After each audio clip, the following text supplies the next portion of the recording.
the conditioning, is there a lot of running you have to do? You mentioned when you were younger and all too, but was there a little bit of weight training at all involved? I mean, what type of condition is it? Because you just can't step in that ring, even from a physical standpoint, and just, this guy's going this way, and you said knowing your wrestlers and how they work, how they operate is important. Right. But physically, is it as taxing for me, for you guys? I'm answering for me. I'm not answering for him.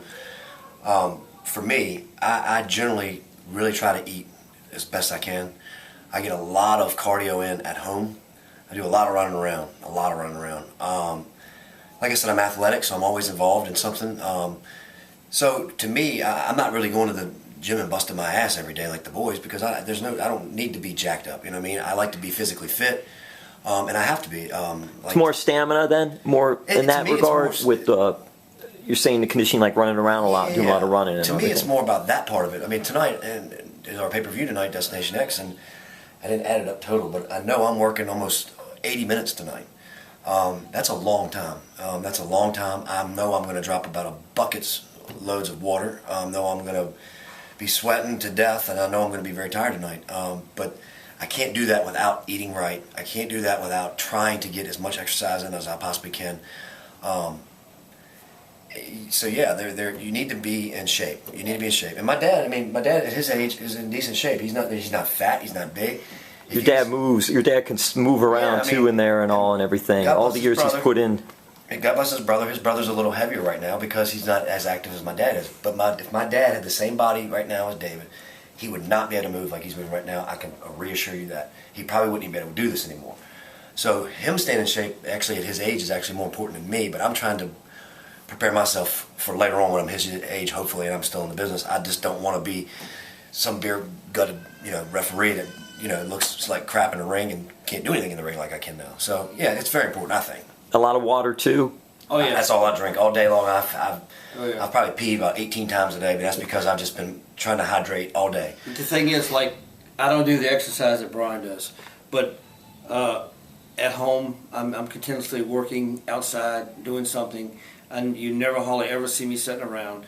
Like here, I've been here for 12 hours today or 14 hours. I've been steady walking, doing this, doing that, and I feel like I don't really have to do all the exercise that he does, Is that because of experience? I guess it's got a lot to do with it. Basically, I warm up and this, that, and the other, but I just know how to program myself in the ring without killing myself or overdoing myself.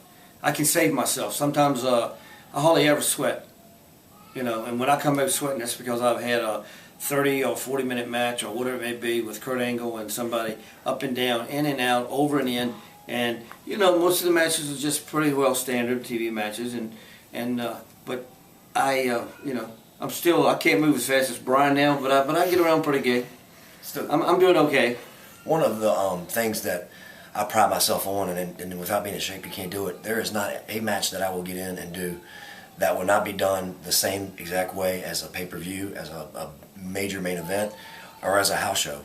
And a compliment the boys have given me, and I've always gotten this compliment, and I really do take it to heart, is that people tell me sometimes at our live events to slow down a little bit, it's not pay-per-view. But I only know one way to work, and I really do. You can ask my dad. My dad's actually complimented me on it also. I know one gear, and that is 5th gear, and I'm cruising on 80 all the way till I get to my destination, and that's 1, 2, 3. I mean, I do pride myself on that, and I just don't work lazy. Some guys work lazy, and I don't care what the situation is. You're just not gonna find me working lazy. And if the only way to be like that all the time is to be in some sort of shape, and that's basically what I was trying to say. You got to be very proud of your son and all. I'd like to know, when he decided to become a referee, just what were you thinking, and what kind of things you could tell us that you told him when he wanted to do that? Well, I thought it was great that he wanted to do it, but I thought maybe he was just thinking, well, I want to do it, but I really don't know what's behind it and what you really have to do. And then, as he went on, he learned what it was all about, and I could tell that he wanted it, and I knew he loved it, but I wanted him to be the best, after I'm gone. I'm the best. No. But I wanted him to follow. You got there. follow I'm not going to argue that right now. I'll tell But I you. wanted him to follow behind me, and I didn't want him to come out and do a half-assed job. I wanted him to be the best. And that was my only concern. And once it all happened, it turned out that way. That was good. And now, I have a grandson, 8 years old. Wow. And hopefully we can get him to, if he wants to do it, that's fine. Because we'll have another generation. But if he doesn't want it, that's fine too. But he certainly has the opportunity to keep going with the Hebners name. I mean, if he does do it, I probably won't be able to see it, but between the three of us, we'll probably have 200 years in the business. You're not going to do it. It's true. It's cool. But I've always taken this business very serious from day one. It's something I really wanted. I wasn't good as I am now, but I worked for it. It was not given to me, and I got it through a lot of the superstars that helped me, that put me there to make me. I didn't make it by myself. But as you do more and you get better, they want you. Like the Hulk Hogan, I don't know how many matches I worked for the Hulk Hogans. And we'd fly from one city to the next when we had double shots because he wanted me, because he knew he could depend on me.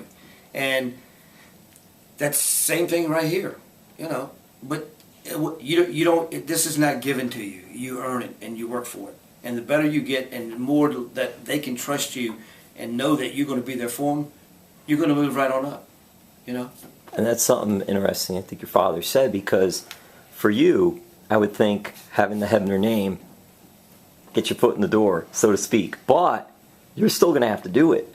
You're going to have to be the one that goes in there and shows that you can do it. Well, it's funny you're saying that, because I used to, really honestly, I used to get so mad at him when we were up north.